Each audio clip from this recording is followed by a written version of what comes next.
Do we have the recording started? Yes. Okay. I didn't hear it say that the recording started.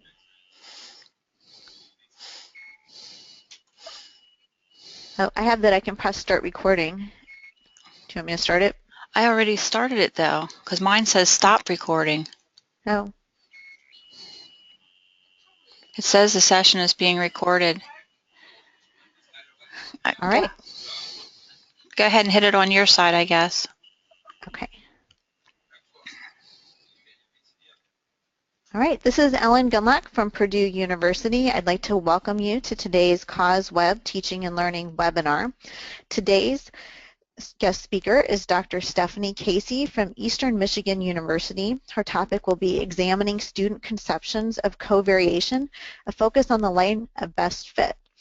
Now, the way the webinars work is that you are all muted for now, and we will have an opportunity for you to ask questions by typing questions into the question box on your control panel, and we'll be sure and ask those questions to Stephanie towards the end. Stephanie will also give you a chance to type in some of your opinions on her questions in the chat box. So take a look and see if you can find those now, and we'll be happy to help you if you have any questions. So at this point, I would like to turn things over to Stephanie. Go ahead. Thanks. I'm so excited to have this opportunity to talk to everybody. Thanks for attending, everybody, from wherever you are in the World Wide Web world right now. I want to share with you guys parts of the findings of a study that has been published in the most recent Journal of Statistics Education. And what I love about this webinar is I'm going to be able to make the study come more to life, because there's things that I can do in a webinar that I can't do in a print article, such as including video clips from the student interviews that I did as part of the data collection for the study. So I really think viewing these video clips helps the results come to life. So I'm looking forward to sharing them with you. I'm going to start off with a little bit of background on the study.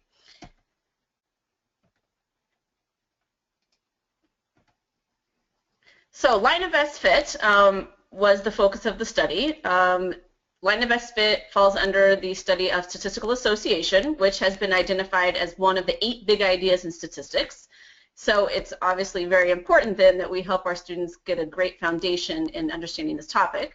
And line of best fit is usually how that is done. It is in the statistics curriculum worldwide, including such countries as Australia, Brazil, England, and the United States of America. In the United States, the Common Core State Standards for Mathematics is the curriculum document that is currently dictating what most students are learning about math and statistics here in the United States. So I just wanted to highlight how the line of best fit is included in that document. So 8th grade is when students get introduced to the line of best fit. I've highlighted and read some of the key things from this kind of long, wordy standard. So students need to learn that straight lines are used to model relationships between 2 quantitative variables. And in this case, for scatter plots that suggest a linear association, students are asked to informally fit a straight line and assess that model's fit by judging how close those data points are to the line.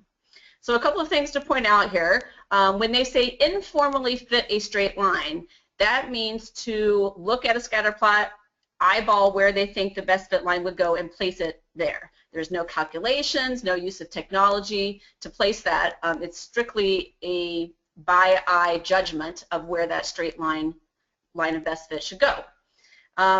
This kind of also goes along with, you know, a trend that's been happening in education lately, where we want to introduce students informally to concepts before we treat them more formally later on in their education. So, you know, something that's really big right now in stats education is informal inference. So this is the same idea. This is informal regression. Something else that they are asking 8th graders to do is to write the equation of that line of best fit and use it to solve problems in context, including interpreting the slope and intercept. On to the high school level, there's a number of standards that have to do with line of best fit. The overarching standard that includes them is read as such: represent data on 2 quantitative variables on a scatter plot and describe how those variables are related. So then they unpack that a little bit with some substandards. They talk about fitting functions to the data. You'll see they include linear, but then they expand beyond that to other function types at the high school level, including quadratics and exponentials. Instead of just viewing informally how close is the line to the points in the plot, they start doing that more formally by analyzing residuals. And you can see there, they're highlighting again the importance of linear modeling. They again are asked to interpret slope and y-intercept. Now they're going to start assessing the strength of that association through correlation coefficient. And lastly, they've got a standard about distinguishing between correlation and causation. So these are the standards that are related to the idea of linear regression, linear modeling at the high school level. So why is this an important thing to study? Well, as I already mentioned, this topic is really foundational to students learning about this really big idea of statistical association. It's prominent in curriculum worldwide. What's really interesting about the informal line of best fit is thinking about the opportunities it provides for students to create their own methods. This is not something where we're giving them a set procedure to follow. They really are getting to think about it on their own and think about what makes sense here.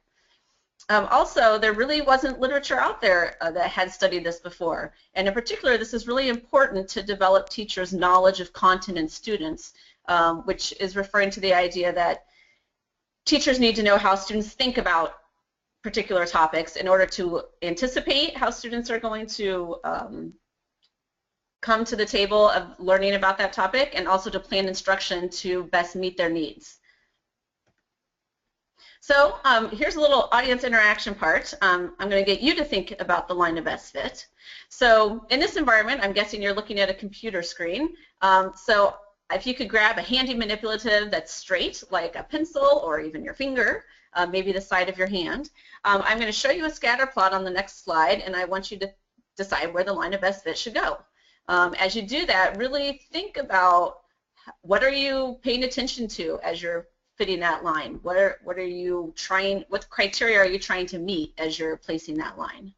And this particular scatter plot I'm going to show you shows data about how high a golf ball bounced when it was dropped from a number of different heights. All right, so here's the scatter plot. I'll give you a little bit of time to place that line of best fit. Again, try to get inside of your head and pay attention to what you're thinking about as you do so. And then if you could please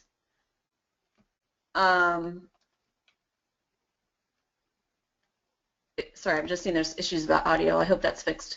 If you could please type in the chat window your response to how did you decide where to place the line of best fit.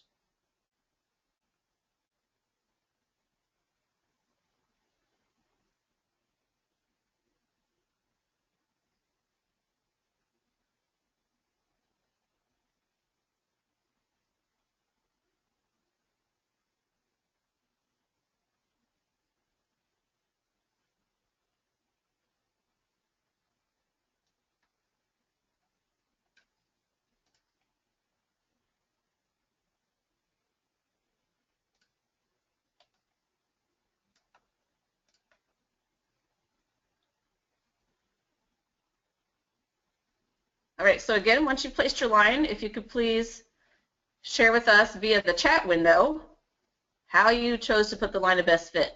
Why did you put it where you Stephanie, we have a few in the questions window that I'd be happy to read out for you. Okay, great. One person said they covered most of the dots with their pencil. Another person said that they drew the line so that half the points are above and half the points are below.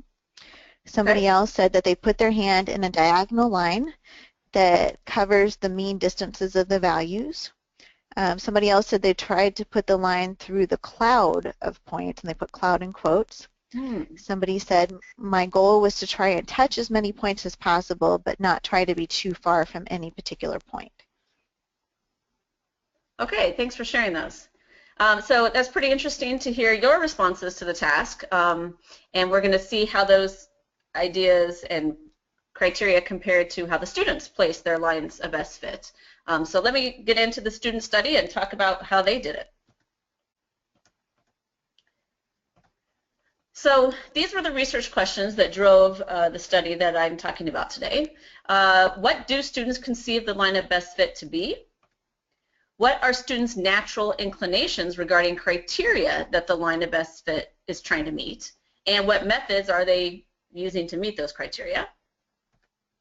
What are sources of students' conceptions about the line of best fit? Why do they have the ideas they have? Where are they coming from? And this is something that, in particular, the interviews I did here can really unpack that. So the webinar I'm doing today is going to speak to these 3 research questions. In addition, there were these 2 about how accurately they place the line and how do they interpret it in context. Unfortunately, not going to have time to discuss those today, but if you're interested, please read the full article. So how did I conduct my study? I did task-based interviews with 33 8th graders. These students were just getting ready to learn this topic in their math class the next week. So I wanted to catch them right when they supposedly were ready to learn the topic. They'd learned the prerequisite knowledge that was important, but they hadn't been taught about the line of best fit in any instruction yet in class. So there were a series of 6 tasks and related questions to those tasks. 5 of them are basically what I just asked you to do. I gave them a scatter plot, explained the context of that problem, and then handed them a piece of stiff piano wire. That was their manipulative that they used. And the directions were to use the piece of wire as a line so you can move it on the paper and place it where it best fits the data. There was, after those 5 tasks, a 6th task, which presented 2 different students' lines of best fit for the same scatter plot that you guys just fit a line to, and ask them which line is better.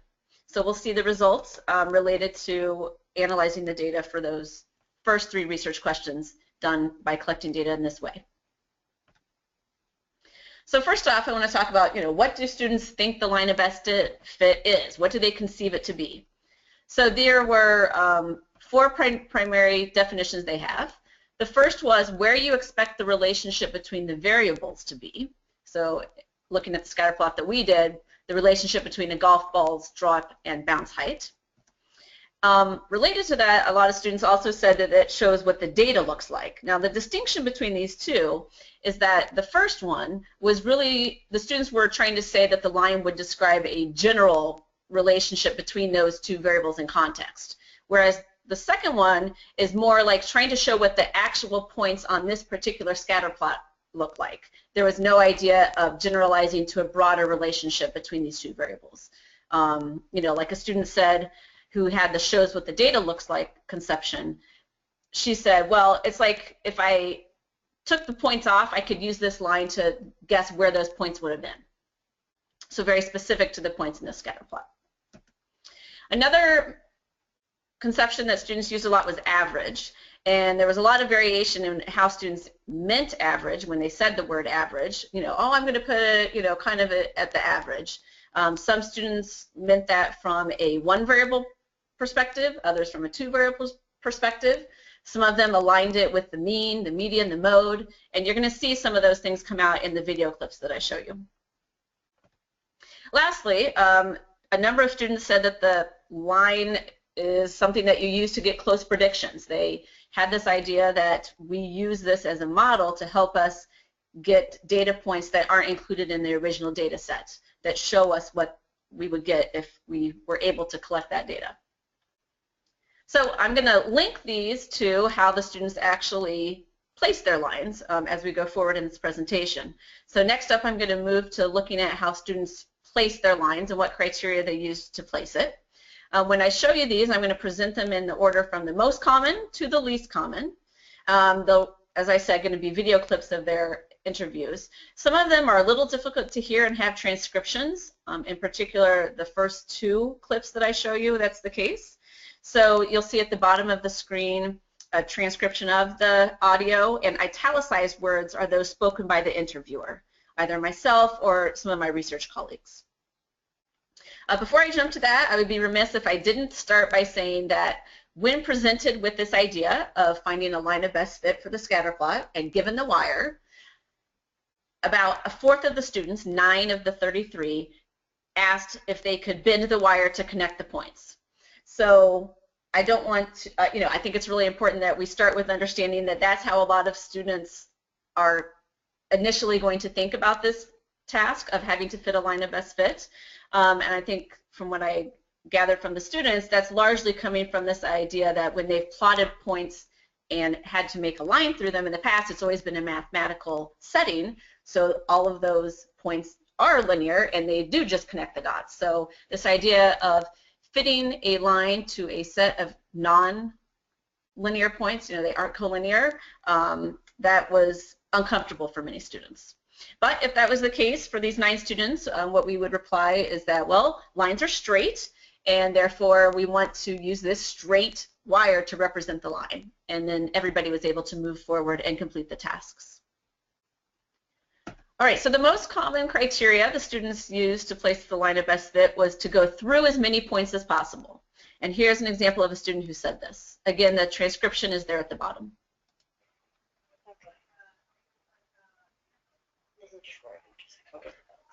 Okay. So you chose it because it intersects. All right. Linking this back to the meetings that we had before, there was a big connection between students who had this criteria through as many points as possible and the definition of a line of best fit as something that we use to make predictions, get close predictions.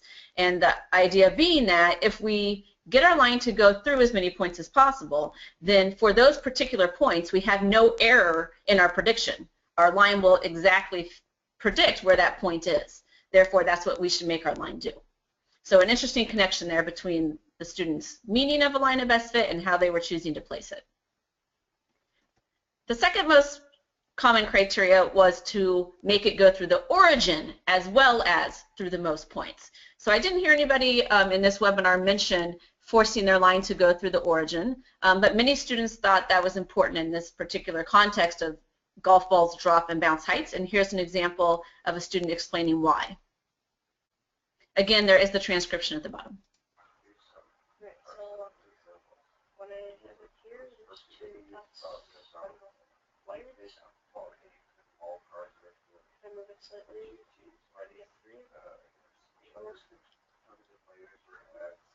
Or 4 actually.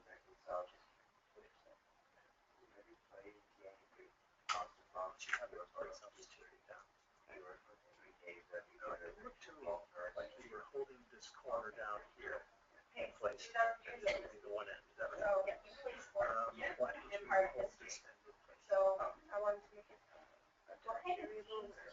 stretch at 0, 0. It'll have, because if you don't drop it, then it's not going to. So again, the key reason they thought it made sense in this setting was if you don't drop it, it's not going to go up.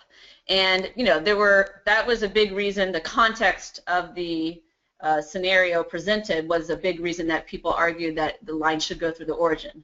However, for this setting as well as other settings where it doesn't make sense for the line to go through the origin, students would present the argument that, well, all lines start at the origin. Therefore, I must make my line of best fit start at the origin because it's a line, and that's where all lines start. So something that has come from their previous experience with lines is giving them this idea that all lines start at the origin. Interesting one.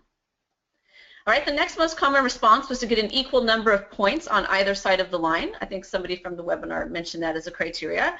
And from what I hear, that's a very common piece of advice that teachers give in their classroom when they're trying to advise students about where to put that line. So here's an example of a student who has placed the line using that method.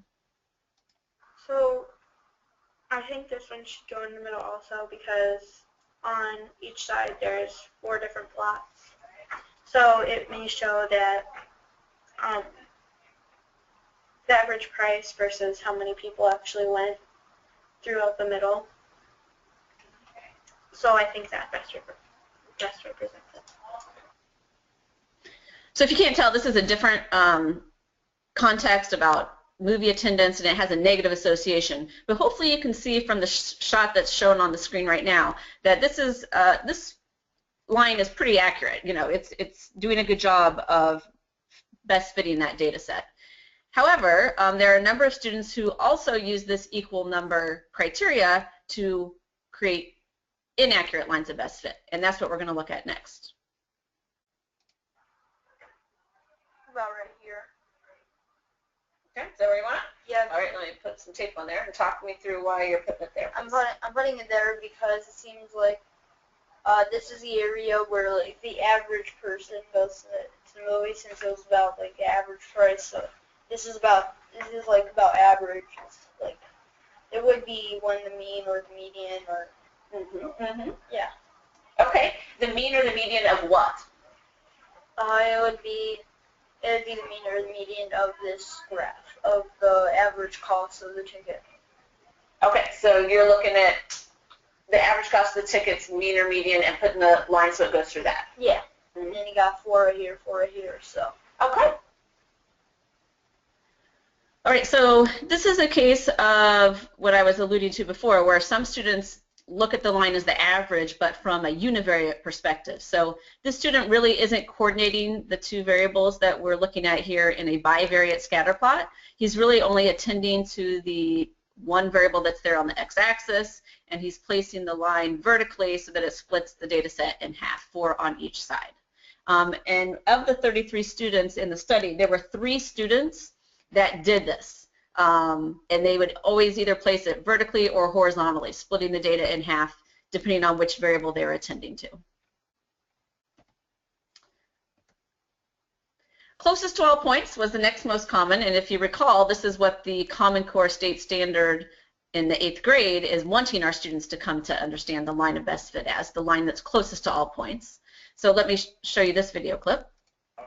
Okay, well, I realize it's going like down again, so I'm going to put it this way, and like around here. Okay. So it's not really lining up with these 2 ones, even though that make most sense, because these ones, these 3, they're not as close to the other ones. But I want it to make it close to all of them. So I'm not putting it exactly on these, but more here, so it's closer to those 2. But it's still closer to these because there's 4 of them. So again, in the line of best fit, you're really looking for how close it was to the points. That kind of way, Yeah. to me, or some other kind of way. Yeah, closest to the points. To the points. Like the distance. Okay, so again, this is a student naturally coming to the criteria that we want that line to be closest to all the points. If you recall, I mentioned a 6th task that presented 2 different lines of best fit and asked the students which was the better one. So here's the 2 lines that they were presented. The line on the left, line A, was specifically made to go through 2 of the points but not be closest to all of the points. The line on the right was specifically made to be closest to all of the points but not necessarily go through in all of them. I'm sorry, not necessarily go through any of them. It in fact is the least squares regression line. So I'm not going to have time to show you guys video clips of these, sorry about that, but I will give you the punchline that a third of the students, 11 of them, preferred line A, the line that goes through 2 points, to line B, which is the one that's closest. So it is very important for a lot of students to make sure that that line goes through points. They are not comfortable with the line not hitting a single point. And that certainly is something that teachers would need to address in their instruction about line of best fit. A perspective that was helpful for looking at these different criteria the students used was to look at whether the students took a case-oriented or an aggregate view when they were approaching these tasks. So a case-oriented view is one where a novel learner perceives data as a series of individual cases and is only focusing on a few important points to them. What we want to do is help our students develop an aggregate view of analyzing data sets where they can analyze the data as a whole entity with characteristics that are not visible in any of the individual cases. So here's how I aligned this with what we have seen so far. Here's some of the criteria that I considered approach from an aggregate view of the data and this task of finding the line of best fit, such as going through the most dots, starting at the origin, then going through the most dots, equal number of dots both sides, or as close to all the points as possible. There were also a number of case-based approaches. I haven't shown you video clips for these 2, but they certainly occurred in the interviews. One was to put the line halfway between the highest and lowest point. So really all that student is attending to is those 2 points, the highest and lowest, and the line is completely defined by those points. They are ignoring the rest of the data set. Likewise, some other students thought a good approach was to put it through the first and last points. And I want to show you a video clip of an interesting one where a student wanted to put the line through points that have the same y coordinate, which I also considered from a case-oriented view. So let me show you this video clip. Since this is going between two of them, I'm going to put it there. Okay, let me get my tape. Put the other there. And you want it going between the two of them? Is that what you're saying? Yeah, because they're the same. And So these two are the ones you're referring to? yeah. Okay. So we want it to go right through them. Okay. And what else did you think about other than you wanted the line to go through these 2 points? Well, Same. they do caramel stuff, and so I guess this could be like a mean, median, mode interview kind of thing. But there's two of them, so it works out better. And if you're going to try to find something that could describe the data, you're going to want to put like, what there is more of. Not Gotcha. So pretty interesting response there. The student argued at the end, we want to show what there's more of. Kind of, again, as she said, that's the idea of the mode. We want to show what occurs most often, what there's more of. And so she has interpreted that then in this two variable situation of a scatter plot and fitting a line of best fit as a way to, then when you find that line, you should make it go through 2 points that have the same y coordinate. So again, I think these are showing the need for instruction for students to really understand what the line of best fit is all about. So some implications for the field here at the end. So I hope that the findings are able to provide teachers and teacher educators with descriptions of student conceptions about the line of best fit, again, to inform their knowledge of content and students. For example, it's important that teachers go into instruction about this topic, understanding that it's likely a sizable number of students in their class will think that going through points is more important than closest to all points. And they should design their instruction to address that and help students wrestle with that, those differences, and understand in the long run why it's best to be closest to all points. It's also important for teachers to think about and address how students' prior study of mathematics and statistics impacted their conceptualizations of the line of best fit, sometimes in productive ways, other times unproductive ways. For school curriculum writers and teachers, when they're designing tasks and examples for their students to work with, some recommendations that I have at the end of the article include things like making sure that the choice of scatter plots for students to fit lines to is purposeful. I recommend postponing the use of scatter plots where placing the line through the origin is reasonable. That was really distracting to a lot of students. It was taking their attention away from what we want their attention to be on, which is trying to fit the pattern of the points there and getting the line closest to them. And so I would recommend starting with scatter plots in contexts where that would not make sense at all in that situation. Also, the task like task 6 that I showed you, where they have to compare two students' placed lines. For a number of students, they had very inaccurately placed lines and incorrect conceptions of how you should place that line. But then when they saw that task and they were able to compare the two, it brought them to realize, oh, line B really makes a lot of sense. I wasn't doing it that way, but this makes sense, and to understand why. So that worked well. This is a link to the description of the study, so when you get the PowerPoint slides, you can follow that link there. Again, it's in the most recent issue of the Journal of Statistics Education. And thanks, everybody, for attending.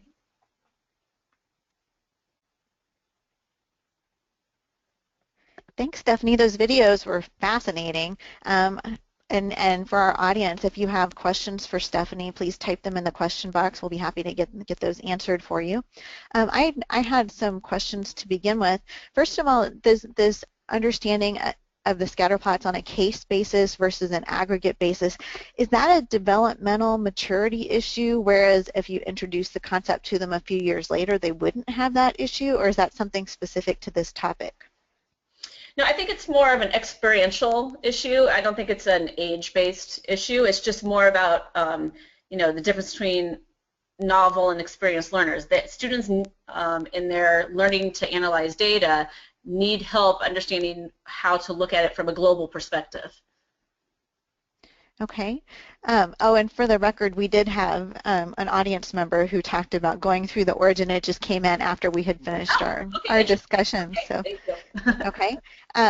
And okay, so another question from the audience: um, how would you recommend to relate or refer to a nonlinear relationship at this stage? Right, so it's important to have a distinction between a scatter plot that is exhibiting no association compared to a scatter plot that is exhibiting an association, such as an exponential, but it's just that that association isn't linear. So that distinction is really important. There's a fifth task that I didn't get to talk about in this webinar today that presented a scatter plot that had no association. It was just a random scatter of points. And students really struggled with knowing how to interpret that. And in the 8th grade Common Core standards, there's a document that accompanies that and describes the learning progression. And it discusses that students in 8th grade are expected to know how to address a scatter plot with no association at all, and to understand that a horizontal line of best fit is what would make the most sense in that scenario, and that when you come to that conclusion, that's basically saying that there is no association between those variables. So that's what the Common Core authors are expecting 8th graders to be able to do.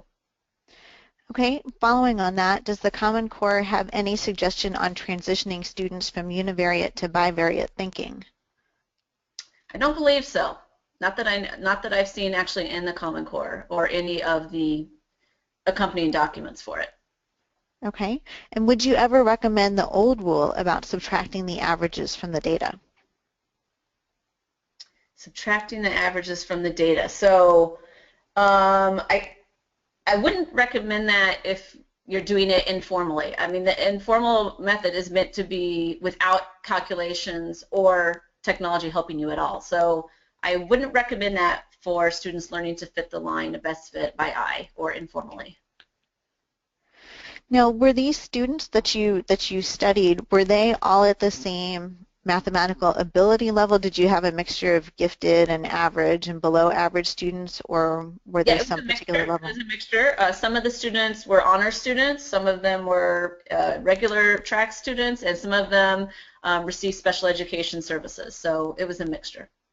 And did you sense any differences in how they described the best fit line based on that? Remarkably, no, actually. So I think maybe it's that this was a totally new topic for everyone, so I didn't find any differences between those groups. All right. Do we have any other questions for Stephanie? What about gender differences? Did you see any issues there for how they describe the line? Nope, we did not find any gender differences. All right, well, I think that's it for our questions. We should thank Stephanie Casey very much for her presentation today. I also want to remind you that we have a bonus cause teaching and learning webinar next week by Rob Gould. He'll be talking about the ASA Data Fest, teaching data science through data hackathons, and that's next Tuesday, May 19th at 1 p.m. Eastern Standard Time. So that's a bonus one we get from A. Also, don't forget about US COTS, which happens at Penn State later this month, and you can get information about that on CauseWeb. When you exit this webinar, you'll be given the opportunity to complete a very short survey to give CauseWeb and Stephanie feedback on the webinar, and we'd appreciate it if you take the time to do that. So thanks to all of you for being here. Thanks for your great questions, and thanks to Stephanie for her presentation. And we'll see you next week.